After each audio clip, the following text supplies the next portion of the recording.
ನಮಸ್ಕಾರ ಸ್ನೇಹಿತರೆ. ಉದಯನಿಧಿ ಸ್ಟಾಲಿನ್ ಸನಾತನ ಧರ್ಮದ ವಿರುದ್ಧ ಮತ್ತೊಮ್ಮೆ ನಾಲಿಗೆಯನ್ನು ಹರಿಬಿಟ್ಟಿದ್ದಾನೆ. ತಮಿಳುನಾಡಿನ ಸದನದಲ್ಲಿ ನಿಂತುಕೊಂಡು ಸನಾತನ ಧರ್ಮ ಜನರನ್ನು ವಿಭಜಿಸುತ್ತೆ, ಸನಾತನ ಧರ್ಮವನ್ನು ನಿರ್ಮೂಲನೆ ಮಾಡಬೇಕು ಅಂತ ಮತ್ತೊಮ್ಮೆ ಹೇಳಿಕೆಯನ್ನು ನೀಡಿದ್ದಾನೆ. ನೋಡಿ, ಯಾರ ಧಾರ್ಮಿಕ ಭಾವನೆಗಳಿಗೆ ಧಕ್ಕೆಯನ್ನು ಉಂಟು ಮಾಡಿದ್ರೆ ಅತ್ಯಂತ ಕಡಿಮೆ ಅಪಾಯಕಾರಿನೋ ಮತ್ತೆ ಮತ್ತೆ ಅವರ ಧಾರ್ಮಿಕ ಭಾವನೆಗಳಿಗೆ ಧಕ್ಕೆಯನ್ನು ಉಂಟು ಮಾಡುವಂಥದ್ದು ಸಂಪ್ರದಾಯದಂತೆ ಆಗಿದೆ. ಅದು ಇತ್ತೀಚಿನ ದಿನಗಳಲ್ಲಿ ಇದೇ ಉದಯನಿಧಿ ಸ್ಟಾಲಿನ್ 2023 ಸೆಪ್ಟೆಂಬರ್ ತಿಂಗಳಲ್ಲಿ ಒಂದು ಕಾರ್ಯಕ್ರಮ ನಡೆಯುತ್ತೆ. ಅಲ್ಲೇ ಆ ಕಾರ್ಯಕ್ರಮ ಸನಾತನ ಧರ್ಮದ ವಿರುದ್ಧವಾಗಿ ನಡೆಯುವಂಥ ಕಾರ್ಯಕ್ರಮ. ಅಲ್ಲಿ ಸನಾತನ ಧರ್ಮ, ಡೆಂಗ್ಯೂ, ಮಲೇರಿಯಾ, ಕೊರೋನಾಗೆ ಹೋಲಿಕೆಯನ್ನು ಮಾಡಿ ಮಾತನಾಡ್ತಾನೆ. ಆಗಲೂ ಕೂಡ ಸನಾತನ ಧರ್ಮದ ನಿರ್ಮೂಲನೆಯ ಬಗ್ಗೆ ಮಾತನಾಡ್ತಾನೆ. ಈತನಿಗೆ ಸನಾತನ ಧರ್ಮ ಏನು ಸಮಸ್ಯೆಯನ್ನು ಕೊಡ್ತಾ ಇದೆಯೋ ಅಥವಾ ಇದನ್ನು ಕೇಳಿಸಿಕೊಂಡು ಕುಳಿತುಕೊಳ್ತಾರೆ ಸುಮ್ಮನೆ ಅಂತ ಹೇಳಿ ಧೈರ್ಯದಿಂದ ಮಾತನಾಡ್ತಾ ಇದ್ದಾನೋ ಗೊತ್ತಿಲ್ಲ. ಈತನ 2023ರಲ್ಲಿ ಈತ ಹೇಳುವಂಥದ್ದು, I proud to be a Christian, Sanghis will be burn from this ಅಂತ. ಕ್ರಿಶ್ಚಿಯನ್ ಧರ್ಮ ಆಗಿರಲಿ ಅಥವಾ ಬೇರೆ ಯಾವುದೇ ಧರ್ಮವಾಗಿರಲಿ, ಈ ದೇಶದಲ್ಲಿ ಅವರವರ ಇಚ್ಛೆಗೆ ತಕ್ಕಂತೆ ಧರ್ಮವನ್ನು ಪಾಲನೆ ಮಾಡುವಂಥದ್ದು ಅವರಿಗೆ ಬಿಟ್ಟಂಥದ್ದು. ಅದಕ್ಕೆ ಈ ಸಂವಿಧಾನ ಅವಕಾಶ ಕೊಟ್ಟಿದೆ. ಆದರೆ ನಾನು ನನ್ನ ಧರ್ಮವನ್ನು ಪಾಲನೆ ಮಾಡುವುದರ ಜೊತೆಗೆ ಮತ್ತೊಂದು ಧರ್ಮ, ನನಗೆ ಸಂಬಂಧವೇ ಇಲ್ಲದಂತಹ ಧರ್ಮ, ಆ ಧರ್ಮಕ್ಕೂ ನನಗೂ ಸಂಬಂಧ ಇಲ್ಲ, ಆ ಧರ್ಮವನ್ನು ನಾನು ಸ್ವೀಕರಿಸಿಲ್ಲ, ಆ ಧರ್ಮವನ್ನು ಪಾಲನೆ ಮಾಡುವಂಥವರ ಧಾರ್ಮಿಕ ಭಾವನೆಗಳಿಗೆ ನಾನು ಧಕ್ಕೆ ಮಾಡ್ತೀನಿ, ಅದಕ್ಕೆ ಹೇಳೋರು ಕೇಳೋರು ಯಾರೂ ಇರೋದಿಲ್ಲ ಅಂಥೇಳಿ ಈತನ ಧೈರ್ಯ ಇದೆಯಲ್ಲ, ಆ ಧೈರ್ಯ ಈ ಚುನಾವಣೆಯಲ್ಲಿ ತಂದೆ ಸೋತಿದ್ದಾರೆ. ಈತ 7,000 ಲೀಡ್ನಲ್ಲಿ ಗೆದ್ದಿದ್ದಾನೆ. ಆರಂಭಿಕವಾಗಿ ಮಧ್ಯಾಹ್ನದ ತನಕವೂ ಕೂಡ ಹಿನ್ನಡೆಯನ್ನೇ ಅನುಭವಿಸ್ತಿದ್ದ. ಜಪಾ ಕ್ಷೇತ್ರದಿಂದ ಗೆಲುವನ್ನು ಸಾಧಿಸಿರುವಂಥದ್ದು ಈತ ಹಿನ್ನಡೆಯನ್ನೇ ಅನುಭವಿಸ್ತಿದ್ದ. ಕೊನೆಯ ಕ್ಷಣದಲ್ಲಿ 7,000 ಲೀಡ್ನಲ್ಲಿ ಗೆದ್ಕೊಂಡ. DMK ತಮಿಳುನಾಡಿನಲ್ಲಿ ಯಾವ ಸನ್ನಿವೇಶದಲ್ಲಿ ನಿಂತಿದೆ ಈಗ, ಹೀನಾಯವಾದಂತಹ ಸೋಲನ್ನು ಕಂಡಿದೆ 5 ವರ್ಷಗಳ ಆಡಳಿತದ ನಂತರ.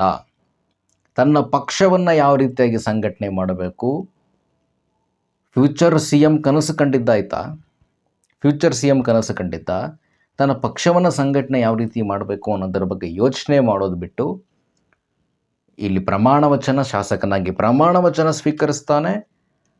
ಅಲ್ಲಿ ನಿಂತ್ಕೊಂಡು ಸನಾತನ ಧರ್ಮ ಜನರನ್ನು ವಿಭಜಿಸುತ್ತೆ ಅಂತ ಹೇಳಿ ಮಾತಾಡ್ತಾನೆ. ಏನ್ರಿ ಮಾಡಿದೆ ಸನಾತನ ಧರ್ಮ ಈತನಿಗೆ? ಸನಾತನ ಧರ್ಮದ ಬಗ್ಗೆ ಪಾಠ ಉದಯನಿಧಿ ಸ್ಟಾಲಿನ್, ನಿನ್ನ ತಾಯಿಯ ಬಳಿ ಒಂದು ಸ್ವಲ್ಪ ಕೇಳು. ನಿಮ್ಮ ತಾಯಿ ದೈವ ಭಕ್ತೆ ಆಕೆ, ಅವರ ಬಳಿ ಕೇಳು. ಇಲ್ಲ ಸನಾತನ ಧರ್ಮ ಜನರನ್ನು ವಿಭಜಿಸುತ್ತೆ, ನೀನು ಸನಾತನ ಧರ್ಮವನ್ನು ಪಾಲಿಸಬೇಡ ಅಂತೇಳಿ ನಿಮ್ಮ ತಾಯಿಗಾದರೂ ಹೇಳಪ್ಪ. ಮೊದಲು ನಿಮ್ಮ ತಾಯಿಗಾದರೂ ಹೇಳು. ಅವರು ದೈವ ಭಕ್ತೆ ನಿಮ್ಮ ತಾಯಿ. ಯಾವಾಗಲೂ ಕೂಡ ಈ ವೇದಿಕೆ ಮೇಲೆ ಬಂದ್ಬಿಟ್ಟು ಇಲ್ಲಿ ಆಶ್ಚರ್ಯ ಏನಾಗ್ತಾ ಇರೋದಂದರೆ, ಈ ಜಾತ್ಯತೀತತೆಯ ಪದವನ್ನು ಬಳಕೆ ಮಾಡಿ ಮಾತನಾಡ್ತಾರಲ್ಲ, ಈ ಸೆಕ್ಯುಲರಿಸಮ್ ಬಗ್ಗೆ ಮಾತನಾಡುವಂಥವ್ರು ಯಾರೂ ಕೂಡ ಪ್ರತಿಕ್ರಿಯೆಯನ್ನು ಕೊಡ್ತಾ ಇಲ್ಲ. ಈ ಫೇಸ್ಬುಕ್ ಸಾಮಾಜಿಕ ಜಾಲತಾಣಗಳಲ್ಲೂ ಕೂಡ ಅವ್ರು ಕಾಣೆಯಾಗಿದ್ದಾರೆ. ಯಾಕೋ ಗೊತ್ತಿಲ್ಲ, ಇಂಥ ವಿಚಾರಗಳು ಬಂದಾಗ ಅವರೆಲ್ಲ ಕಣ್ಮರೆಯಾಗಿಬಿಡ್ತಾರೆ. ಯಾವಾಗ ಸನಾತನ ಧರ್ಮದ ವಿರುದ್ಧವಾಗಿ ಮಾತನಾಡ್ತಾರಲ್ಲ, ಅವಾಗ ಅವರೆಲ್ಲ ಕಾಣೆಯಾಗಿಬಿಡ್ತಾರೆ. ಇದು ದುರಂತ. ಈ ದೇಶದ ಬಹುಸಂಖ್ಯಾತರು ಇವನ್ನೆಲ್ಲವೂ ಕೂಡ ಕೇಳ್ಕೊಂಡು ಕೂತ್ಕೊಬೇಕಲ್ಲ ಅಂತ. ತಮಿಳುನಾಡಲ್ಲಿ 87% ಹಿಂದೂಗಳ ಜನಸಂಖ್ಯೆ ಇದೆ. ಈ ರೀತಿಯಾಗಿ ಒಬ್ಬರ ಧಾರ್ಮಿಕ ಭಾವನೆಗಳಿಗೆ ನಾನು ಹಿಂಗೆ ಘಾಸಿ ಮಾಡ್ತೀನಿ ಅನ್ನುವಂಥ ಮನಸ್ಥಿತಿ ಇದೆಯಲ್ಲ, ಆ ಮನಸ್ಥಿತಿಗೆ ಎಲ್ಲಿಯ ತನಕ ಇದು ಸೋಷಿಯಲ್ ಮೀಡಿಯಾಗಳಲ್ಲಿ 2-3 ದಿನಗಳ ಕಾಲ ಚರ್ಚೆ, ಎಲ್ಲೋ ಅಪರೂಪಕ್ಕೆ ಒಂದು ಪ್ರತಿಭಟನೆಗಳು ಮಾತ್ರ ಸಾಲದು. ಮಾತ್ರ ಸಾಲದಿದ್ದಕ್ಕೆ ಅವರು ಮುಂದೆ ಸನಾತನ ಧರ್ಮದ ಬಗ್ಗೆ ಮಾತನಾಡಬೇಕಂದ್ರೆ ನಾಲಿಗೆ ಬಿಗಿಯಾಗಿ ಇಟ್ಕೊಂಡು ಮಾತಾಡಬೇಕು. ಅವರು ನಾಲಿಗೆ ಬಿಗಿಯಲ್ಲಿ ಇಟ್ಕೊಂಡು ಮಾತಾಡಬೇಕು. ಯಾವುದೇ ರೀತಿ ವೈಲೆನ್ಸ್ಗಳಿಗೆ ಸಂವಿಧಾನದ ವಿರುದ್ಧವಾಗಿ ಪ್ರಚೋದನೆಗಳನ್ನು ಕೊಡ್ತಾ ಇರೋದಲ್ಲ. ಪದೇ ಪದೇ ಈ ರೀತಿಯಾದಂತಹ ಹೇಳಿಕೆಗಳನ್ನು ಕೇಳಿಸ್ಕೊಳ್ಳೋದಕ್ಕೆ ನಮಗೂ ಕೂಡ ಘಾಸಿ ಆಗುತ್ತೆ. ನಮ್ಮ ಧಾರ್ಮಿಕ ಭಾವನೆಗಳಿಗೆ ಧಕ್ಕೆ ಆಗುತ್ತೆ. Not acceptable. ಯಾವಾಗಲೂ ಕೂಡ ನಿಮಗೆ ಸನಾತನ ಧರ್ಮದ ಬಗ್ಗೆ ಕೆಲವೊಂದಿಷ್ಟು ಅಭಿಪ್ರಾಯಗಳಿದ್ದರೆ ಬನ್ನಿ, ಅದನ್ನು ಸಮಾಜದ ವೇದಿಕೆಯಲ್ಲಿ ಒಂದು ರೀತಿಯಾಗಿ ಚರ್ಚೆ ಮಾಡೋಣ. ಹೆಲ್ತಿ ಡಿಬೇಟ್ಸ್ಗಳು ನಡೀಲಿ. ಅದನ್ನು ನಿರ್ಮೂಲನೆ ಮಾಡಿಬಿಡಬೇಕು ಅಂತ ಹೇಳುವಂಥದ್ದಿಲ್ಲ.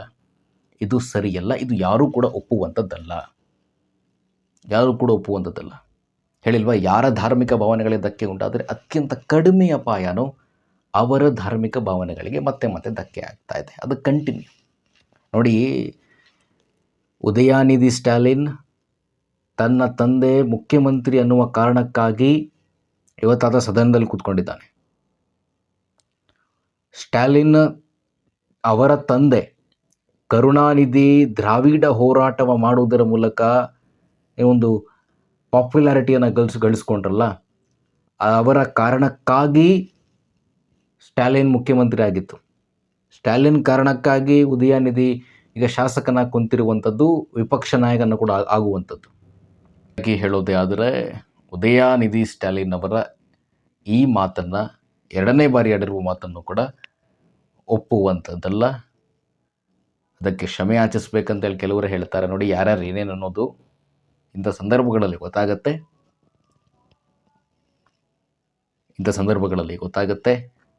ಕ್ಷಮೆ ಯಾಚಿಸಿದ ಕೂಡಲೇ ಅವರ ಮನಸ್ಥಿತಿಗಳು ಬದಲಾಗೋದಿಲ್ಲ ಅಂತ ಹೇಳ್ತಾ ಇವತ್ತಿನ ಈ ಸಂಚಿಕೆ ಮುಗಿಸ್ತಾ ಇದ್ವಿ. ನಮಸ್ಕಾರ.